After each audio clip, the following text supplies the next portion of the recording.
Be live again, hopefully. I can't see anything as of yet. We'll be resuming now. Hello to anyone who can hear us right now. Hello, hello. Hopefully, I'm just going to keep my hands as far away from the computer as possible. Do you want me to check on Facebook and see if it's actually going? Yeah, that would be great. It should be though, and we should start seeing comments in the multi-stream any second. There we go. Welcome back. So I think we are live. Good. I can't see you. Well, hopefully you can't see me. You can't see me. I can't see your screen at all on Zoom. Okay, danger touching going on right now. There we go. There we go.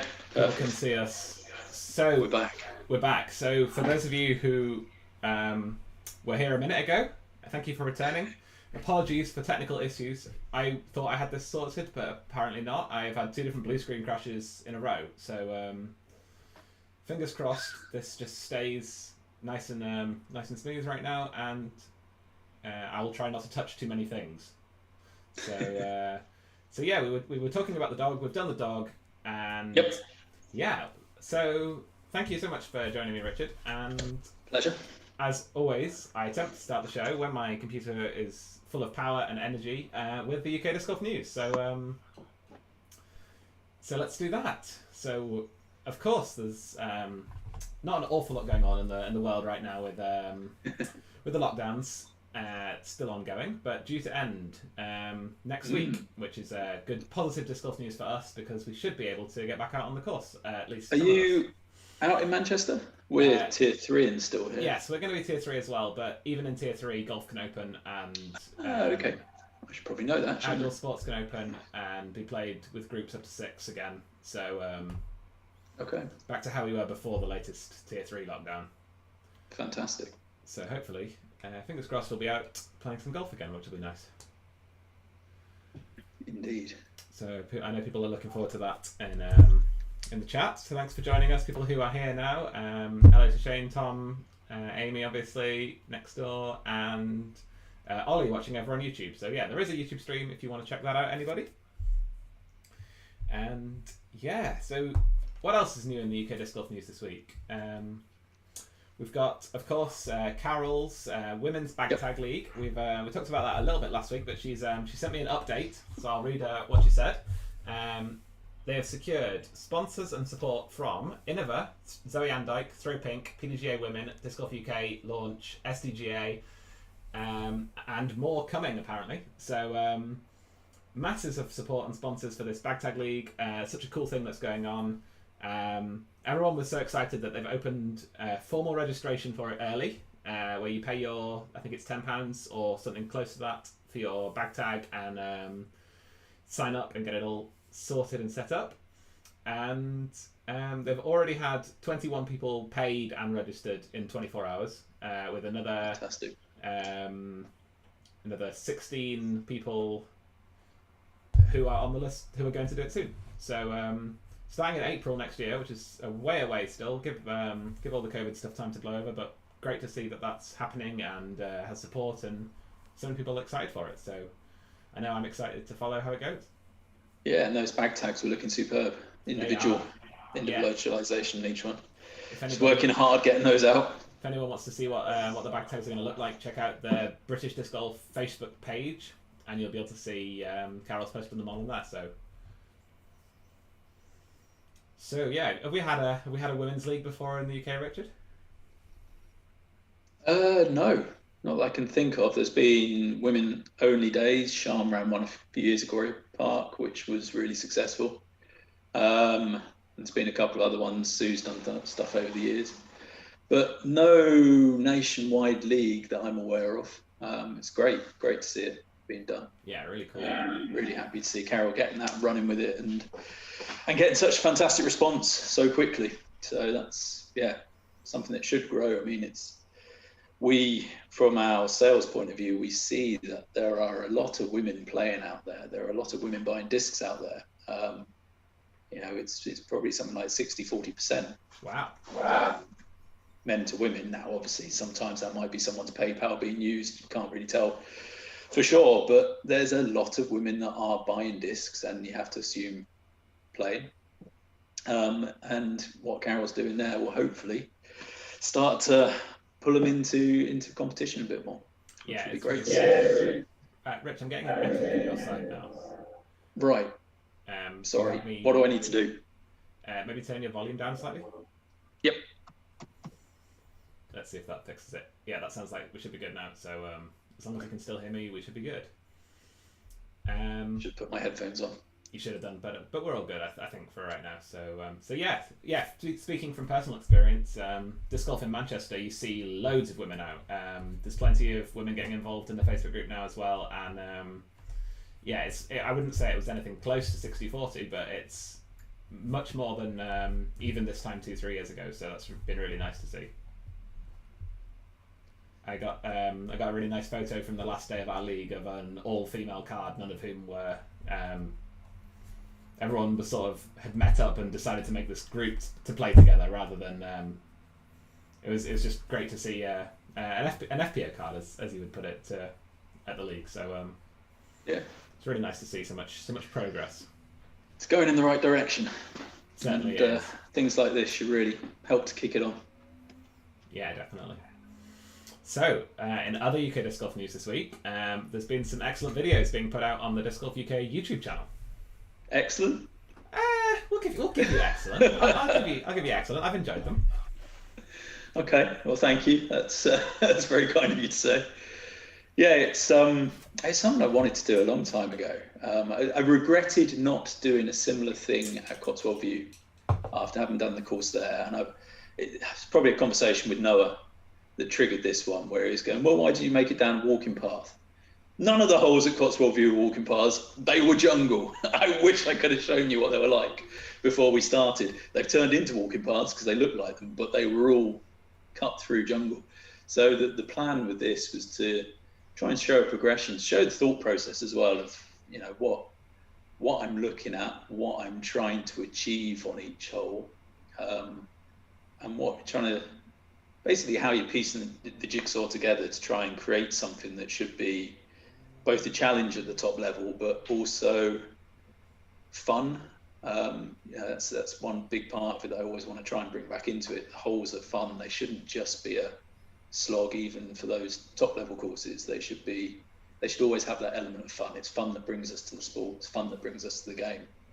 There's got to be something in there that gives you pleasure from throwing on them. And so, yeah, I was wanting to do a little video series, sort of showing it from, I wish we'd started doing it with Matt right back in the first couple of days when we first went and walked around there, because what you're not seeing in those videos is the hours that both of us have walked around those woods over the last couple of years, traipsing up and down and getting ideas and coming up with plans, and then having those plans overturned and seeing the areas we could use made smaller and smaller and smaller, but still what we've got up there is such a superb piece of land that Matt's got.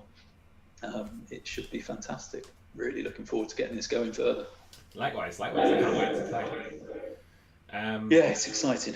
Whether we have a finished thing straight away, I don't know, but probably come Easter time, we're going to have a fun course to play. It won't be the finished thing, I don't think.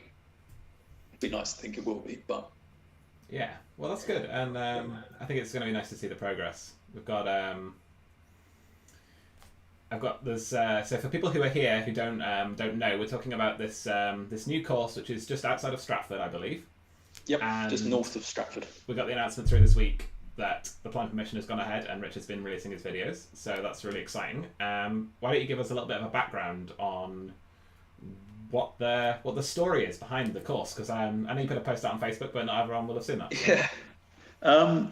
So it's a place called, the woods are called Wayfield Gorse. In my head, it's the Stratford Armouries because it's opposite this museum, Stratford Armouries, out in the middle of nowhere. But the Stratford Armouries had a children's soft play attached for many years, and I was taking the kids there.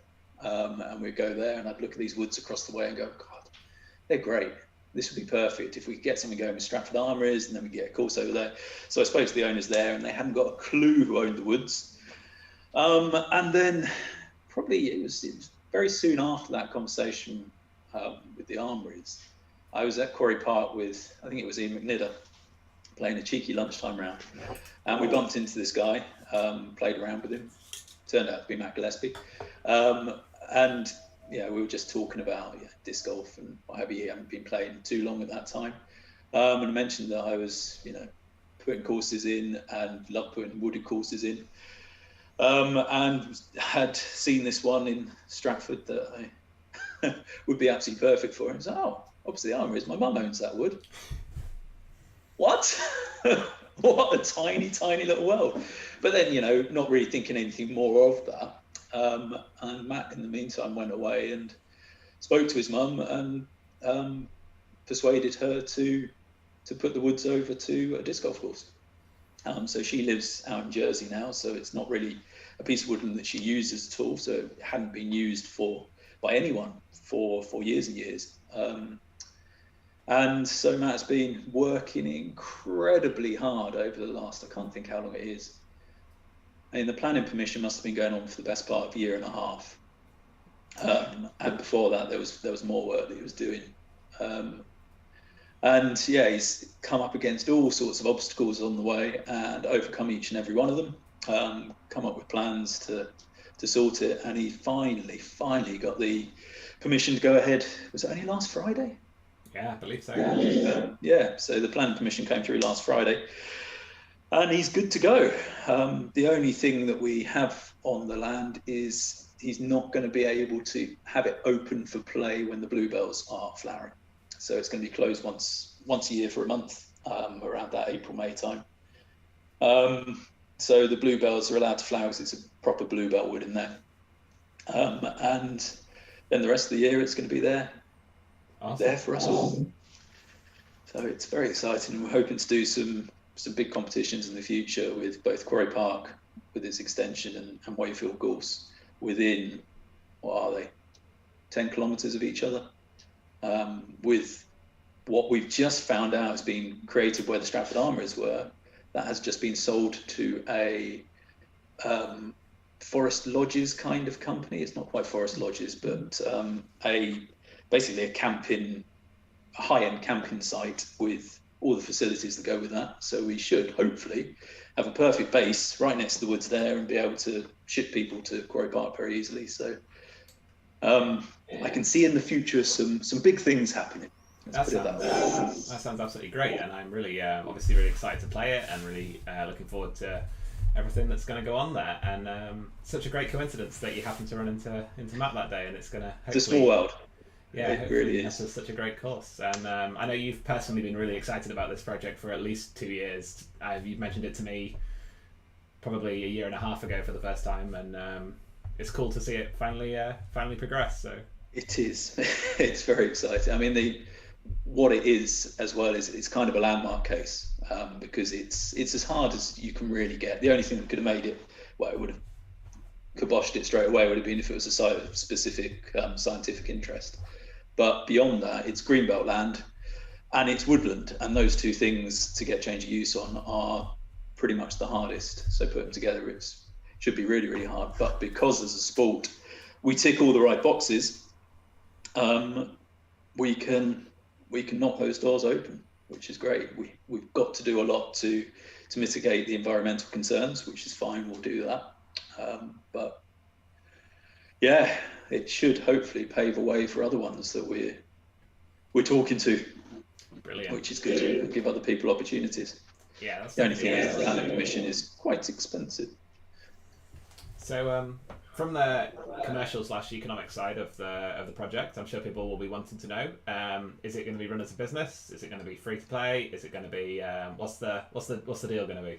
It's going to be a pay to play course, so on the same sort of lines as Quarry Park. Matt's got big plans to get local schools involved and really make it a key part of the local curriculums, because we've seen great success with that at Cotswold View, where they're getting in 5 or 6 local schools on a weekly basis. Well, not at the moment. They were getting 5 or 6 schools in on a weekly basis as part of their curriculum for PE, and he wants to do a very similar thing there. Get that grassroots level going, get people in that will then bring the families back, and just get more out there playing. And it's It's a very easy to get to course, just on the outskirts of Stratford, not far off the motorway. So it should be a really good one. Yeah, that sounds great. And, it's obviously good to see more people taking the sort of the business side of disc golf further forward, because I think that's something that in the UK we haven't really fully explored yet. We were having this discussion on the show a few weeks ago with who was the guest? Probably Adam, I think. And we were talking about how there's not that many people in the UK who really call disc golf their career yet. There's and I think in 20 years we'll probably be talking about many more people who, like Dell, will take some land, like Matt is doing here, and build something that needs staffing but can be can make their job what they love. If you know, and I know you're doing that to an extent yourself as well with Disc Golf UK, and obviously Seamus up in Scotland. But yeah, it's going to be cool to see more and more sort of mini disc golf entrepreneurs breaking out into the. Yeah, we've got a few people at the moment that we're talking to that are looking to do, well, are doing very similar stuff, buying land to create a course. Without it being an expensive thing for people to do, there's a commercial proposition there, especially if you can couple the course with a cafe, with a restaurant, with something else that can, where the green fees are very cheap, but you can actually create income from the footfall. That's the important thing, is making the money when they're there without charging people an arm and leg to go and play. That's where it's key. We're ever going to get into that golf side of things where green fees are costing you 20, 30 quid a round. It's always going to stay cheap, but to turn it into a successful business, it's good to have other elements there, which is where Mendip's been so successful with it. The green fees are cheap, people in there playing, but people then going into the cafe and spending a lot of money in there or doing other activities. So it's I can speak to how much I personally spend at the cafe in Cotswolds, and I know they're doing all right exactly out of me. So we've got a few questions in chat. See what people are saying. We've got Chris Morris says, "Hi all, quick question. I want to play in the Mull Island tournament. I've sent off my application, but I've had no reply as of yet. Any thoughts as to why?" My first guess would be that somebody has forgotten, because disc golfers are a great bunch, but they're not entirely the most organised all the time. So I think best thing to do, send a follow-up email. People might be waiting to find out what's going on for all the latest restrictions. Would be the other bet, but yeah, post on Facebook or send an email and you should get someone replying to you, I would think. We've got Paul. Thanks for the prize disc from last week, Harry. Obviously not a chance to throw it yet, but in a week's time. No worries. Thanks for taking part in all the giveaways. I'm going to have another Disc Golf UK powered giveaway at some point during the show, I think. I know Dan what's Dan been doing this time? Dan sent me a big list of things I can pick from, so right. So I'm sure we'll get something fired out. Thanks again to Launch for the support of those. And we've got Carol saying she's following up with Myasco about the course there. That'll be great to get another one up here. I know that she said that they'd had a bit of a breakthrough and Myasco were interested again. So, so that's good. And Don wants to know which schools are going to be able to play in Stratford so he can get his son registered. We've got to get Noah getting his in there first, haven't we? That's got to be the starting point. Yeah. The grammar school there in Stratford. So Dom's son will be in the catchment area for that anyway, I think. Yeah, that'll be a good one. And I've got my brother bugging me to talk about Leeds. So Leeds Disc Golf on Facebook now. I've got their own group and they've got their own logo. Fantastic. There's sort of 20-ish players, I think. So they're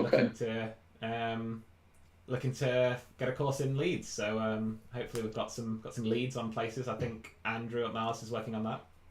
There's a couple of places that I'm hopeful of, but again, it's a slow process, unfortunately. I love the ones that you can click your fingers and they happen, but I'm still in the process of ones that I've been talking to for 5 years that aren't not happening. They're happening. They're just taking 5 years. So yeah, we get sometimes where they happen within a couple of months.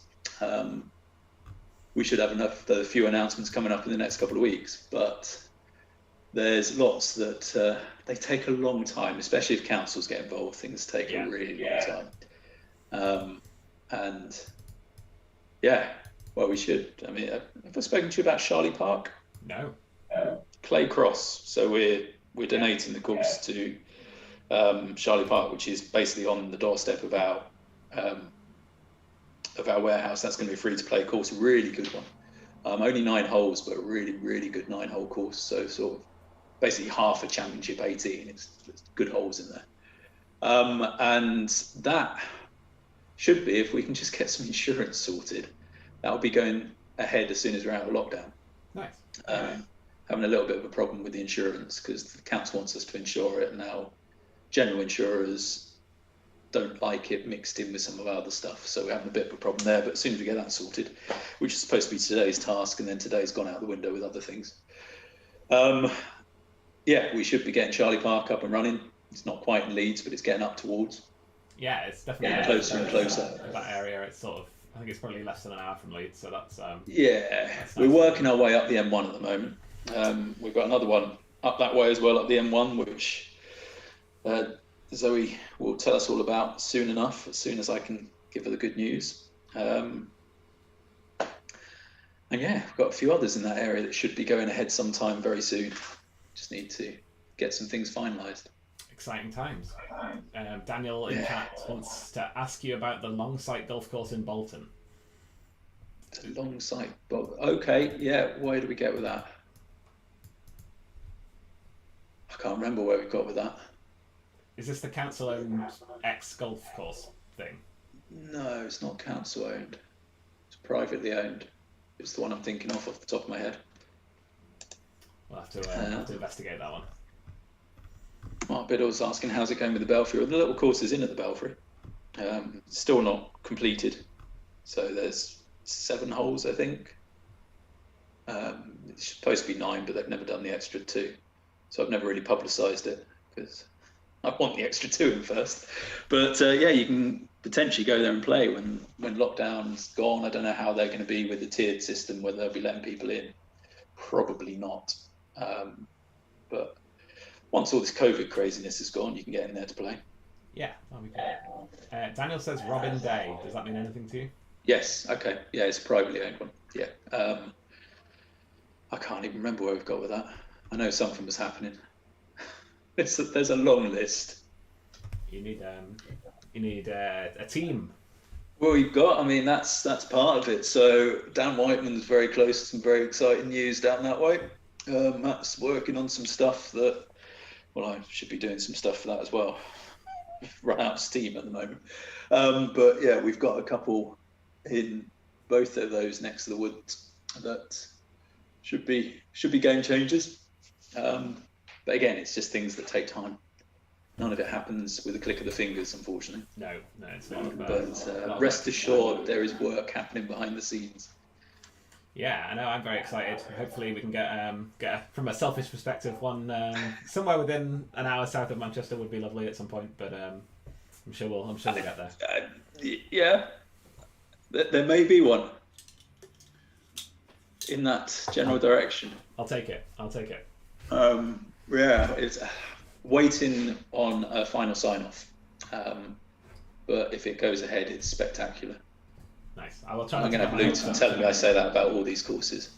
But yeah, this one is loads of elevation, big trees, space. It's fantastic. I'm sitting here trying not to get too excited, so I'll... So am I. I'm trying to ignore it because I can't do anything about it until a board have had a meeting. But yeah. All the best. Hopefully that works out. So, so the other course news that we wanted to talk about, you're our dedicated course news guy tonight, it would seem. But Quarry Park. Yeah, I went to go and have a wander around with Dell on the new land, which is a privilege to do. And it's going to be good. I mean, some of it you're not really going to see how good it's going to be for 20 years, but it's good. The holes he's put in on the new bit, I absolutely love them. I think he's done a brilliant job on the layout there. It's funny, the par 3, he's got 2 par 4s and par 5 going in. This is on the gold layout, the championship layout. And the par 3, I knew it reminded me of something. I was looking back through some sketches I made of if I had a piece of land, how would I draw up a hole? And what he's done with hole 3 is exactly one of these sketches I've drawn. It's just what I would have seen as a perfect little par 3. And what he's got as well is a little bit of elevation that goes with it. So it's not going to feel that great when you're first playing it without the trees there, but give those trees some growth, and it's going to be a fantastic hole. And it really will elevate Quarry Park to another level. It just brings in that length that it's been so desperate of. It's going to need controlled power, where the big boys can throw their 130, 140 meter shots with power and get reward, or get it wrong and get punished. But it was also looking down at some changes on the current course as well, where things can be extended and changed, and it's just good. Cool. What it's going to do. The only shame is that you're not going to be able to play it all the time, because most of it's going to be set over to the short course. So the normal course will become the normal course, and the short course moves up there.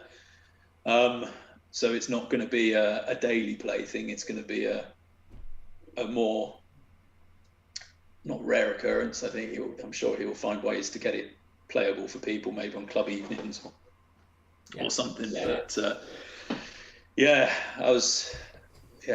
felt like a kid in a candy shop wandering around with him the other day. It was very good. Yeah, it's and something else that hopefully will help with getting the time for people to be able to play it while still having the short course set aside will be the booking system. So yes, Dell's got a high-powered booking system now at Quarry Park, where you can set aside blocks of time. Or soon we'll be able to, I think, where the short course is open and shut. So you can. I need to talk to you further about that. Yes, you do. Off the air. Yeah, because I'm going to need to utilise that somewhere. We won't bore everyone with web development talk. I know you're here for the disc golf podcast. I could have a separate web development podcast. But yeah. Yeah, the new Quarry Park changes are fantastic. And with Wayfield Gorse coming alongside that, we've got a lot of good stuff on our doorstep here in the Midlands. Yeah. So it's very exciting times down here. Really looking forward to being able to come down and check them out. Cool. So Desert Island Discs wise, as you guys know, my wife's favourite part of the show, Desert Island Discs. Richard's already done his Desert Island Discs previously. No idea what I said. Being a repeated guest. But I haven't done mine, at least not for a while. I might have done mine a long time ago, but as Richard said, they're probably different now. So I thought I would give you a little bit of a story time with Harry Desert Island Discs segment for a few minutes. So the way it always works, going to play a course on a desert island, can only take 3 discs. We pretend it's a magical island where you can't lose them. Mid-range driver putter, what are you going to play? Mix of long holes and short holes. So of course I've got to bring my putting putter. Here we go. This is my Castblast K3 Rico. Mint green, but not a first run. With a fake mint stamp. So a little bit about me. I love discs which have alternative stamps, have quirky things that make them unique. And Castblast accidentally made a run of discs which look too much like their mint first run colour. Spoiler alert for a later one, mint green, for their indication of their first runs. They accidentally made a run which looked too similar, so they stamped it with this oops fake mint stamp that they put on it. And of course I had to grab one and make it my putting putter. So I've been putting with this for 5 months or 6 months now, this specific one, but I've been putting with Rico's for 2 years almost now. And love it. Really not too overstable. Straight putter, really comfortable in the hand, and well, pretty much any putter is a good putter these days. You get used to what you're used to, and this has been mine for a while now, so I'm used to this one. Honourable shout out to my launch disc off Lander, my don't shoot one that you guys have seen me talk about every week. I do love it. I have it in my bag. I use it for windy headwind putts and I use it for longer putts, but it's a bit too overstable to be my regular daily driver putter, just for me. I'm sure I could switch to it if I put in the time, but I'm a lazy person, so I stick with my Rico. But it's a great disc. And if you want a don't shoot Lander, we've still got loads, so go check that out. And my mid-range, this is no stamp, blank, but with smoky burst lines in it. This is an MVP Reactor. Relatively new release. They've been out a year and a half, I think, or a year.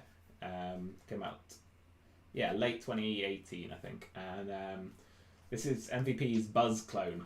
If anybody loves a Buzz, very similar to a Buzz. I think of all the discs I've ever thrown, it's the most similar to a Buzz that's not a Buzz.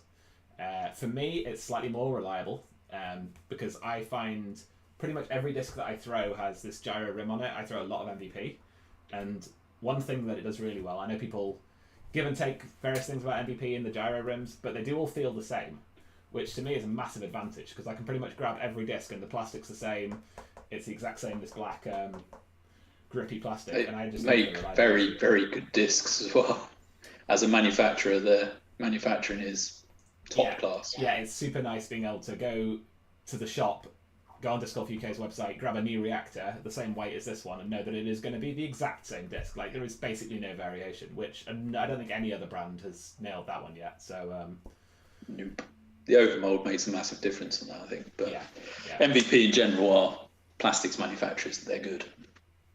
Yeah, definitely really good. And so Reactor, check it out. Really nice, nice disc. And finally, this is the one I was going to tell you a little bit of story about. So we've created this new Facebook group called, what's it called? It's UK Caster Blast Collectors Group or something along those lines. I plugged it in the BDJ page, but it's a page for Caster Blast fans in the UK. And so I created this page for people to go and share the Caster Blast discs, fanboy about it a bit. We've got a bit of a cult following in this country now of Caster Blast. Because the plastic is just so nice and awesome and everyone loves it, and we've been telling some great stories and stuff. So one of the stories that I posted about was the story of this disc. So this is my mint green first run Falk, and this was pretty much the very first disc that I ever bought online. So 2017, I think it was October, I posted the exact date on the Facebook group. I'd been playing at Quarry Park for about 3 months. I'd been sticking to Dell's recommendations of only throwing Innova mid-ranges. I had a Pure, I had a Rock, I had a few other, a Stingray, I think. Sounds like a Dell. A couple of other. I was being a good boy and listening to Dell, but I decided to go hog wild, and I went on Launch Disc Golf. I was their 42nd ever order on Launch Disc Golf, and I bought 5 Caster Blast discs. And the first run Falk, anyone who's tried to get first run Caster Blast these days will know that it's pretty much impossible, and you pretty much have to buy it on release day, and then it instantly is worth 3 times more on the retail market and all of that. But 6 months after the Falks were released, there was still some in stock on launch in the first run plastic, and I just bought one by accident.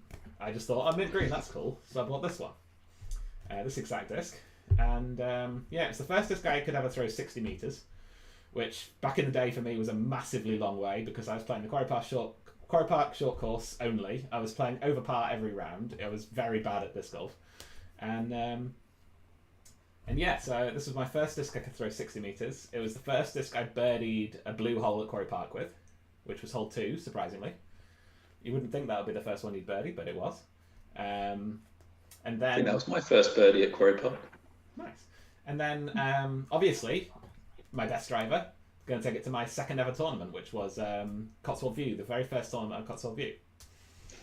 And that didn't go so well. It didn't go so well for me. I was immediately made aware that I wasn't as good as I thought I was, and during the round, this disc was lost in the bushes on the right-hand side of the ride on hole 10 at Cotswold. So if anyone knows that, those are very thick bushes. They used to be even thicker.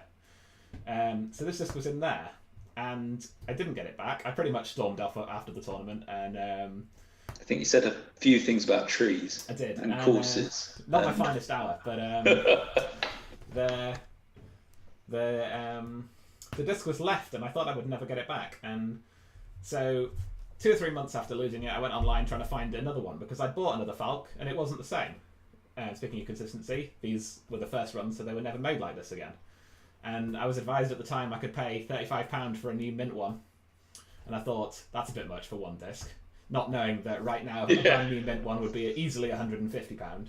So really I should have bought a few. But I didn't know that, so I didn't buy a new one. And then in the spring, I went back to Cotswolds, threw a disc into the trees in the exact same bush. There it was, the same disc. Seriously? 6 to 8 months later, yeah.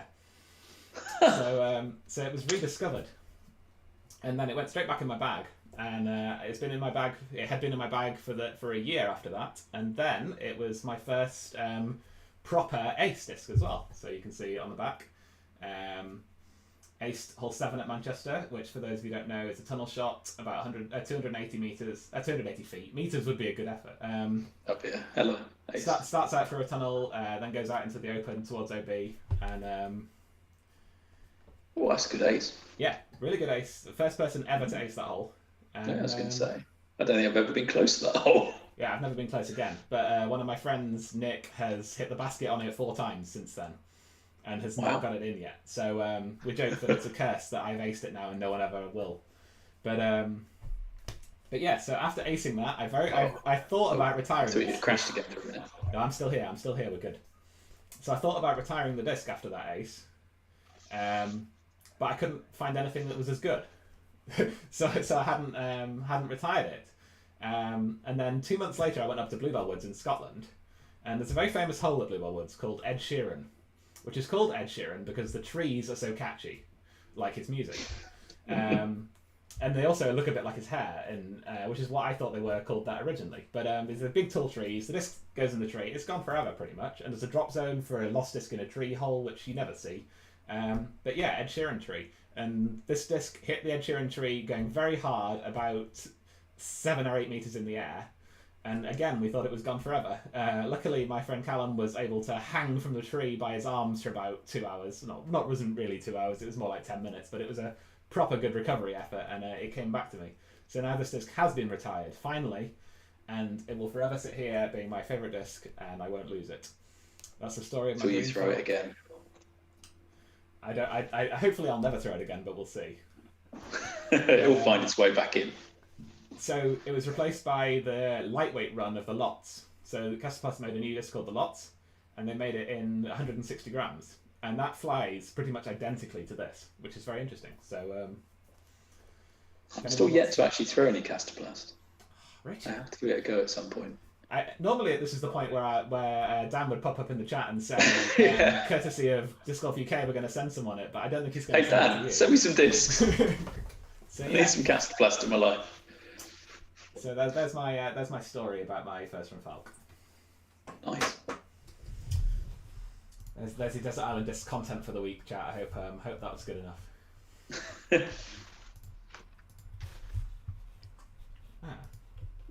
So this desert island doesn't have any water then? It's magic water that returns the discs to you. Ah, fair enough. It's like Maui's island. Yeah, exactly. If anyone's seen, it's Moana, right? Just spits it back out again. Yeah.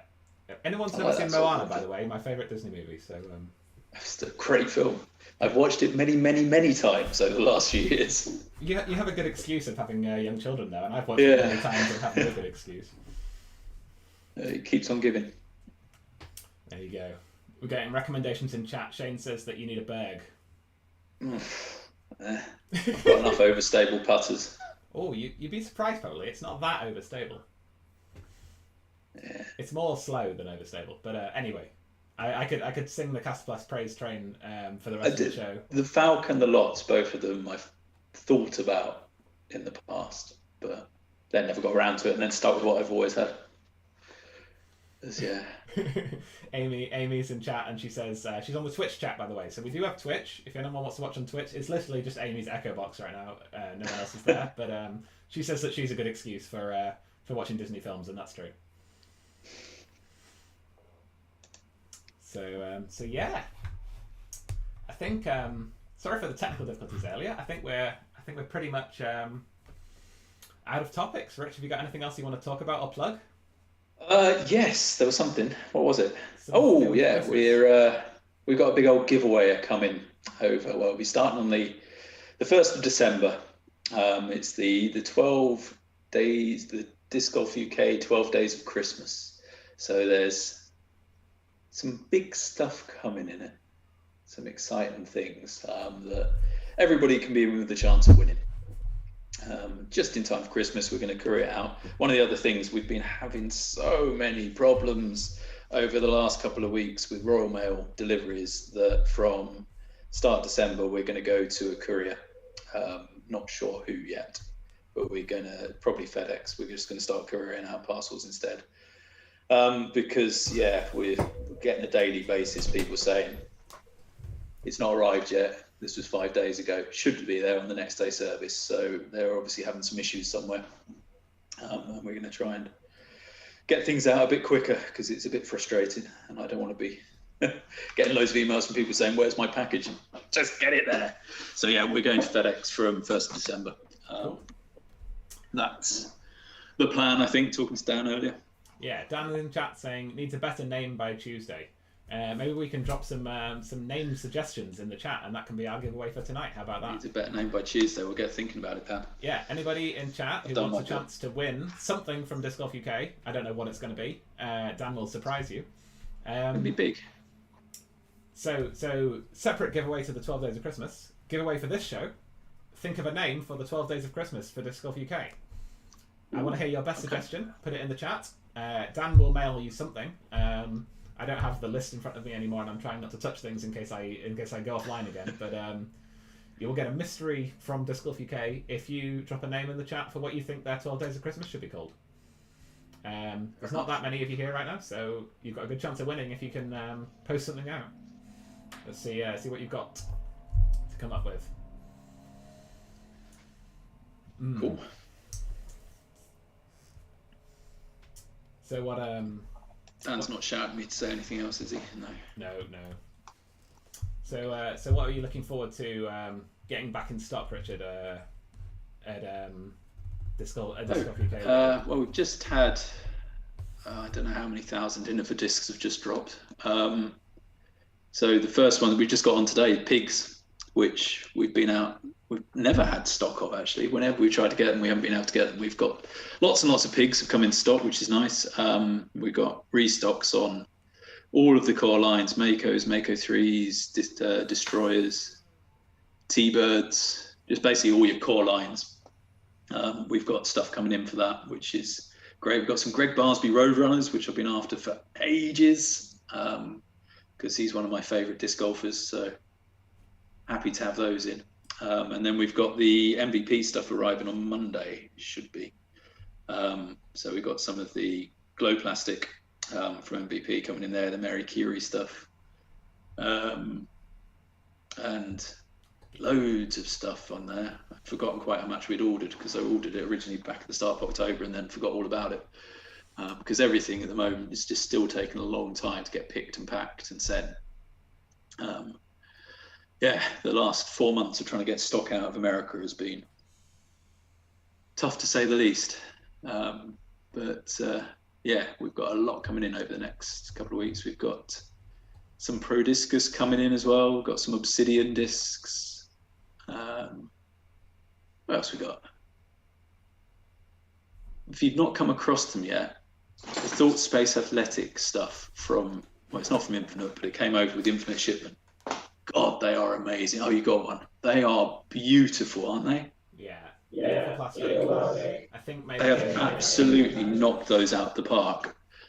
I was at the warehouse, I think, the day they came in on the day after, and I was just looking and going, whoa. They're an MVP made one, and they're, really good. Don't know what they fly like, but they look beautiful. I haven't had a chance to try mine yet, so I'm on a throwing drivers ban while I'm trying to work on my form, so I haven't. You tell me you're on a ban from buying stuff all the time, or a ban from throwing stuff, and then you seem to be doing it anyway. Yeah, I suck at sticking to my bans, but I've got a proper ban starting from buying discs in January, so until you do, we'll see how that goes. Well, I had to make it January so I can get some of those Marie Curie reactors when they when they come in. That's the same mold as this, by the way, that they're getting in the glow. So oh, is it? Okay, right. Yeah. So I need you in the warehouse when we're ordering stuff. You do. You do a better job than me.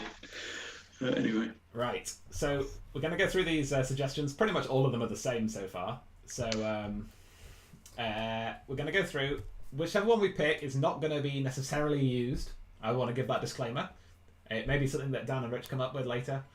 But we'll pick one that we like most now, and we'll do a giveaway for that. And we've also got Yicken coming in, apparently. It's in one of our containers. Nice. So we've got 12 days of Discmas. We've got 12 days of Frismas. We've got 12 days of Discraftmas. We've got 12 days of Discmas. 12 days of Discmas. 12 launch days of Disc UKmas. Get them all in there, I like it. 12 days. I said 12 days of Frismas already, didn't I? We've got Countdown to Christmas. 12 discs for Christmas. DG UK Christmas Dozen. The 12 Heisers of Basketmas. Heisers of Basketmas, okay. Discmas Dozen. Discmas Bells. Discmas Bells Disc Golf Giveaways. 5 Golden Grims, 4 Calling Bergs. It's good. I like it, Tom. I think we're running out of just seen that of ideas. And Father Discmas and the Heiser Deers. I mean, if I could get hold of 5 Golden Grims, I'd be all over it. But I think they might be quite rare. 3 French Falcons. Yeah. You need to hire Tom to write you a disc golf song, I think is what. I do. Get the kids on it tomorrow. It was a good Casa-Plast chill disc golf song. I appreciate that, Tom. Oh, one thing I should say as well: if anyone was planning on a keep basket for Christmas, get in there soon because we've hardly got any left. We are down to the last handful before our next container comes in January. So yeah, it's again taken us by surprise, and we sold out quicker than we expected to. Yeah, that's a good one to get out to the chat. Anybody here looking for a basket for Christmas? Get it bought this weekend. Yeah, possibly even earlier than this weekend. I'm not sure they'll last this weekend. Our bags ran out last weekend early. Get it bought after the show then. Yeah. So what we're thinking, Rich, I'm going to let you pick, and then we'll call it for today. And thanks for bearing with us through the technical difficulties, everyone, and hanging out as always. Hang on, what am I picking? Sorry. You're going through the ones we just read out, and you're picking your favourite. It's not necessarily. I can't see the list. I quite like the one that had. Oh, Derek's saying keep baskets are available at Quarry Park. Yes, they are. I quite like the one that had both launch and DG UK in there. You know, that's someone that talks my language. Who was that? We'll go for the ultimate shill one. 12 launch days of Disc UKmas was Shane Cooper winning the giveaway. So Shane Cooper, nice work. I like that one. We'll get someone. Get Dan to fire out something to Shane, and we'll keep it a mystery as to what it's going to be. He can let us know what he receives. But yeah, thanks for hanging out, Richard. Cheers for bearing with us through the technical difficulties, and have a good night, everyone. Thanks very much, Harry. Cheers.